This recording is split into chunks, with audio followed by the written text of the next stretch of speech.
नमस्कार विद्यार्थी मित्रांनो. तर सर्वात पहिले ज्या विद्यार्थ्यांना PICT, COEP, VJTI या मोठ्या कॉलेजेसमध्ये ऍडमिशन मिळालेले ENTC, ITCS, तर सर्वात पहिले त्या सर्व विद्यार्थ्यांचे खूप खूप अभिनंदन. त्यांच्या भावी वाटचालीसाठी त्यांना खूप खूप शुभेच्छा. तर काही विद्यार्थी असे असतील की ज्यांना हे मोठे कॉलेजेस भेटलेले नाहीत, तर त्यांनी आता काय करायला पाहिजे? तर सध्या मुलांच्या मनात सर्वात मोठा प्रश्न आहे की कॅपराऊंड 2 तर झालेला आहे आणि त्याचा अलॉटमेंटही आलेला आहे. तर आता येणाऱ्या कॅपराऊंड 3 साठी, 4 साठी किंवा सबसिक्वेंट राऊंड साठी क्लिअर झालं पाहिजे की नाही, तर हा सध्या मुलांच्या मनातील सर्वात मोठा प्रश्न. तर सध्या आपल्याकडे अक्षय आणि कृष्णा आहेत, तर ते तुम्हाला चांगल्या प्रकारे मार्गदर्शन करू शकतील की नेक्स्ट राऊंड साठी जायला पाहिजे की नाही पाहिजे. तर चला त्यांच्याकडनं जाणून घेऊ. नमस्कार, मी PICT कॉलेजचा IT डिपार्टमेंटचा एक विद्यार्थी अक्षय गाडवे. तर आज आपण या टॉपिकवर बोलणार आहोत की तुमचं कॅपराऊंड 2चं अलॉटमेंट झालेलं आहे आणि तुम्हाला बेटरमेंटसाठी जायचे का नाही हा तुमच्या मनात 100% डाऊट असेल, कारण 4 राऊंड आहेत आणि तुमची कॅपराऊंडची प्रोसेस तुम्ही पहिल्यांदा करतात. तर पहिला विषय हा आहे की तुम्ही जे तुम्हाला कॉलेज भेटले त्या तुम्ही सॅटिस्फाय आहात का, आणि त्या कॉलेजचं तुम्ही बघितलंय का सिनियरशी कॉन्टॅक्ट करून किंवा रिसर्च वगैरे करून कॉलेजचं प्लेसमेंट कसं आहे आणि तुम्ही त्या फील्डमध्ये पुढे जाणार आहात, ती फील्ड तुम्हाला डेफिनेटली मदत करणार आहे का ह्याच्याबद्दल तुम्ही विचार करा. आणि दुसरी गोष्ट, मला जर तुम्ही विचारलं तर डेफिनेटली तुम्ही ट्राय करा, कारण प्रॉब्लेम कुठे होतो, मला पण फर्स्ट राऊंड मध्ये माझी स्टोरी जर तुम्हाला सांगायला गेलं तर मला फर्स्ट राऊंड मध्ये वालचंदचं IT पण नाही, CS पण नाही, वालचंदचं AIML भेटलं होतं आणि वालचंदचं AIML फर्स्ट राऊंड मध्ये भेटलं होतं. सेकंड राऊंड मध्ये मला डायरेक्ट PICTचं IT भेटलं. तर हे बेटरमेंट म्हणजे तुम्ही बोलू शकता की ब्रांच टू ब्रांच पण नव्हतं, ते डायरेक्ट कॉलेज टू कॉलेजचं होतं. तर डेफिनेटली हा फुल म्हणजे एकदम फ्लॉप इम्पॅक्ट पडला, पूर्ण कॉलेज टू कॉलेजवर इम्पॅक्ट पडला आणि डेफिनेटली याचा मला आता फायदा जाणवतोय. कारण जर PICTचं तुम्ही प्लेसमेंट आता ह्या वर्षी पण बघितलं, आता ह्या दरवर्षीनुसार ह्या वर्षी पण PICTचं प्लेसमेंट 90 अबाव आहे. थोडंफार काही ब्रांचेस थोडं कमी झालेलं आहे, कमी म्हणजे दरवर्षीच्या नुसार कमी झालेला आहे, पण ऑल ओव्हर म्हणजे टोटल प्लेसमेंट मध्ये जर बघायला गेलं तर PICT प्लेसमेंट आता पण टॉपलाच आहे आणि डेफिनेटली अल्युमिनिया PICTचं पण खूप स्ट्रॉंग आहे, तर ते टॉपलाच राहणार आहे. आतापर्यंत जे मुलं प्लेस झालेत ते टॉप कंपनीला प्लेस झालेत आणि त्यामुळे मुलं डेफिनेटली सिनियर मुलं आणि ते सिनियर ज्युनियर रिलेशनशिप पण खूप स्ट्रॉंग आहेत मुलांचे. म्हणजे असं काही नाही की इंटरॅक्शन होत नाही सिनियर मुलांबरोबर, सिनियर मुलांमुळेच एक 50% आपल्याला एक एज भेटतो सिनियर मुलं काय करतायत आता आपल्या कॉलेजमध्ये आणि आपण काय करतोय. पण डेफिनेटली आपल्याला ते जाणवतं की यार हा हे करतोय, अजून एक दुसरा मित्र आहे तो दुसरी काय फील्ड करतोय आणि आपण काहीच करत नाही. मग याचा डेफिनेटली बाकीच्या कॉलेजमध्ये जर तुम्ही गेला तर तुम्हाला सिनियर का असे बोलतील काय जण की बाबा तू काय एवढं टेन्शन घेऊ नको कॉलेजचं, काय हे करू नको. पण इथे PICTचं कल्चर म्हणजे थोडं तुम्हाला पहिल्यांदा मॅनेज करायला अवघड जाईल, कारण इथं खूप कॉम्पिटिशन आहे. पहिली गोष्ट CGPA असो, प्लेसमेंट असो, डेफिनेटली तुम्हाला ती जीवनात पुढे कधी नाही कधी मदत करेल. असं नाही की प्लेसमेंट भेटलं म्हणजे सगळं झालं, काही जीवनात पुढे पण गोष्टी आहेत. ती कॉम्पिटेटिव्हनेस PICT 100% तुम्हाला देईल आणि तुम्हाला ते स्ट्रिक्टनेस डिसिप्लिन 100% कॉलेजमध्ये आल्यानंतर भेटेल. आणि तुम्ही कॅपराऊंडची जर गोष्ट केली तर कॅपराऊंड मध्ये तुम्ही डेफिनेटली जावा, कारण एक तुमचा डिसिजन तुमचा किती फ्युचर बदलू शकतं ते तुम्हाला कॅपराऊंड नक्कीच सांगेल. म्हणजे काय मुलांचं असं पण आहे की बाबा 99% भेटलेच, पण कॅपराऊंड मध्ये काहीतरी चुकीची गफलत झाली आणि दुसरंच कोणतं तरी कॉलेज लॉक झालं. तर या चुका करू नका. जेवढे पर्सेंटेज भेटले ते ऍक्सेप्ट करा आणि त्या पर्सेंटाईलवर कसं तुम्हाला बेस्ट टू बेस्ट कॉलेज भेटेल आणि कसं तुमचं पुढचं करिअर चांगलं राहील ह्याच्यावर विचार करा. एक डिसिजन तुम्हाला खूप महागात पडेल. कॅपराऊंडला 100% जावा. जर चांगलं कॉलेज भेटलं असेल तर ऑफकोर्स प्लीज करून बेटरमेंटसाठी जाऊ नका. पण जर तुम्हाला वाटतंय की तुम्हाला ह्याच्यापेक्षा काहीतरी बेटर भेटू शकतं, 4 राऊंड आहेत, ह्याला डेफिनेटली विचार करा. 3 राऊंड नाही आहेत, अजून 2 राऊंड आहेत, डेफिनेटली 3rd राऊंडला तुम्ही जावा. तर कृष्णा, MHT CETचा सेकंड राऊंड झालेला आहे आणि आता 3rd राऊंड येणार आहे.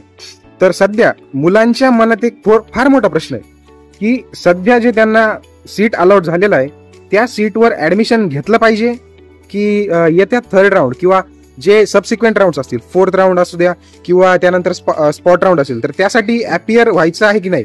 आता काही मुलं या भ्रमात आहेत की आता ऍडमिशन घेतलं पाहिजे किंवा काही अशा विचारात आहे की इम्प्रूव्हमेंट बेटरमेंटसाठी गेलं पाहिजे. तर तुला काय वाटतं किंवा तुझा काय एक्सपिरियन्स आहे याबद्दल, की मुलांनी बेटरमेंट करायला हवं की सध्या जे त्यांना अलॉट झालेलं आहे त्यात सॅटिस्फाय होऊन ऍडमिशन घ्यायला पाहिजे? तर नमस्कार मित्रांनो, माझं नाव आहे कृष्णा धुर्वे आणि मी PICT कॉलेजचा कम्प्युटर इंजिनिअरिंगचा सेकंड इयरचा स्टुडंट आहे. तर जसं की आपल्याला अक्षय आणि वैभवनी सांगितलंय की थर्ड राऊंडला गेलं पाहिजे किंवा फोर्थ राऊंड पर्यंत गेलं पाहिजे की नाही गेलं पाहिजे. तर माझं मत असं आहे, मी सुद्धा सेकंड राऊंड पर्यंत गेलेलो होतो माझ्या वेळी. मला फर्स्ट राऊंडला वालचंद कॉलेजमध्ये कम्प्युटर ब्रांच भेटतो आणि मी बेटरमेंट केलं आणि सेकंड राऊंडला मला PICT मध्ये पण कम्प्युटर ब्रांच भेटतो. आणि मी तेव्हा काही न विचार करता, म्हणजे मला असं वाटायचं की PICT कॉलेज भेटलाय, मला कम्प्युटर ब्रांच भेटलाय, अजून काय हवंय लाईफमध्ये. तर मी काही विचार न करता ऍडमिशन घेऊन घेतलं. तर मला आज पण थोडी अशी खंत वाटते की हो बा, की मी अजून थोडं बेटरमेंट केलं असतं, थर्ड राऊंडला गेलो असतो तर माझा COEP एक चान्स असता माझ्या दिमागामध्ये. तर तेव्हा कसं झालंय की मी मेहनत तर खूप केली होती, पर्सेंटाईल पण आणले होते आणि माझी कास्ट होती, त्यामुळे मला भेटू पण शकलं असतं COEP किंवा नसतं पण भेटू शकलं. पण मी प्रयत्न जर केलं, म्हणजे प्रयत्न करणं माझ्या हातात होतं. पण तेव्हा मला असं सांगणार कोणी नव्हतं की तू थर्ड राऊंडला जाय किंवा पुढचे राऊंड खेळ किंवा असं म्हणजे पुढचे राऊंड खेळ असं कोणी सांगायला नव्हतं मला. याचमुळे आम्ही या व्हिडिओतून तुम्हाला सांगण्याचा एक आमचा उद्देश हाच आहे की जेवढे पण राऊंड आहे तुम्ही करायला पाहिजे. जर तुम्ही सध्या आता कोणी वालचंदमध्ये तुम्हाला भेटला असेल, कोणाला VIT भेटला असेल, कोणाला PCCOE भेटला असेल, तर यापेक्षा कोणाला PICT पण भेटलं असेल, पण ब्रांच ANTC भेटली असेल, कोणाला IT भेटली असेल, कोणाला जर असं वाटत असेल की मला याच्यापेक्षा चांगली पण भेटू शकतो, कम्प्युटर भेटू शकतो किंवा COEP भेटू शकतो, VJTI भेटू शकतो, तर आपण नक्कीच थर्ड राऊंडला गेलो पाहिजे. हेच आम्हाला या व्हिडिओमधून सांगायचं एक उद्देश आहे. तर अक्षय आणि कृष्णाने ज्या प्रमाणे आपल्याला सांगितलं की बेटरमेंट करणं फार महत्वाचं आहे, तर माझं पर्सनल मत याविषयी काय आहे, तर तुम्ही जर आमच्या चॅनलवर आधीचा व्हिडिओ जर बघितला असेल तर त्यावर मी माझी स्टोरी शेअर केलेली आहे. कशा प्रकारे मला फर्स्ट राऊंडला गावाकडचं कॉलेज अलॉट झालेलं होतं आणि त्यानंतर मी सबसिक्वेंट राऊंडमध्ये पार्टिसिपेट करत गेलो, सेकंड राऊंड, थर्ड राऊंड आणि त्यानंतर मी स्पॉट राऊंड सुद्धा अटेंड केले.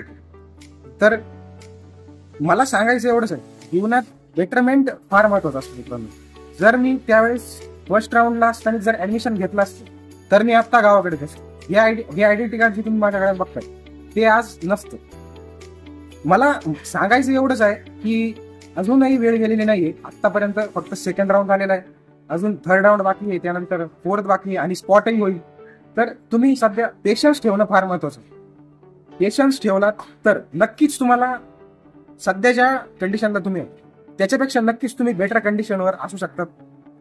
हे मी माझ्या पर्सनल एक्सपिरियन्स नुसार सांगत आहे. तर मित्रांनो, at the end of the video आम्हाला हेच सांगायचं आहे की कॅप प्रोसेसमध्ये पेशन्स फार महत्वाचे असतात. आता तुमचा जो दृष्टिकोन आहे कॅप प्रोसेसकडे बघण्याचा तो तुम्ही चेंज केला पाहिजे. ऍट द एंड मी 2 ओळी सांगू शकतो. नजर बदली नजारे बदल गए, कश्ती ने रुख बदला किनारे बदल गए. तुम्ही याचा अर्थ शोधण्याचा प्रयत्न करा, तुम्हाला नक्कीच कळेल की आम्हाला व्हिडिओमध्ये काय सांगायचा प्रयत्न आहे. अरे अक्षय, आपण एवढी मेहनत करत आहे विद्यार्थ्यांसाठी, पण त्यांचा सपोर्ट काही दिसून येत नाही. तर आपण काय केलं पाहिजे, म्हणजे त्यांचं पण काहीतरी कर्तव्य आहे की आपण त्यांना पण सपोर्ट केलं पाहिजे, सबस्क्राईब केलं पाहिजे, लाईक केलं पाहिजे, जेणेकरून आपण त्यांना अशीच महत्वपूर्ण माहिती पण देऊ शकतो पुढे चालून. तुला काय वाटतं? कृष्णा, विषय असा आहे की सेल्फ इम्प्रुव्हमेंट करणं हा आपला चॅनलचा मेन मोटिव्ह आहे. आपण ज्या चुका केल्या त्या चुका आपल्या ज्युनियर्सनी करू नये, कारण आपण आपल्या चॅनलचा मोटिव्ह हाच होता की मुलांना बेस्ट गाईड कर आणि इम्प्रुव्हमेंटच तुम्हाला काय कोणत्या ना कोणत्या तरी बेटर पोझिशनला जाऊन बनवेल. आणि डेफिनेटली तुम्हाला या व्हिडिओतून आमच्या चुकीतून काय तुम्हाला म्हणजे पुढे इम्प्रूव्ह करता येईल हे डेफिनेटली तुम्हाला समजेल. आणि at the end better step or a better movement every day makes a better life in future. So definitely हा त्यांना आपल्याला मोटिव्ह असेल की बाबा त्यांनी रोज एक एक गोष्ट चांगली करत गेली, रोज एक एक गोष्टीमध्ये स्वतः इम्प्रुव्हमेंट करत गेले, तर या चॅनलचा पण फायदा होईल आणि लाईफमध्ये पण कुठेतरी बेटर पोझिशनला पोहोचतील.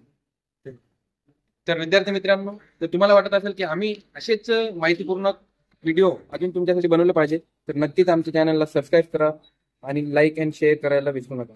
धन्यवाद.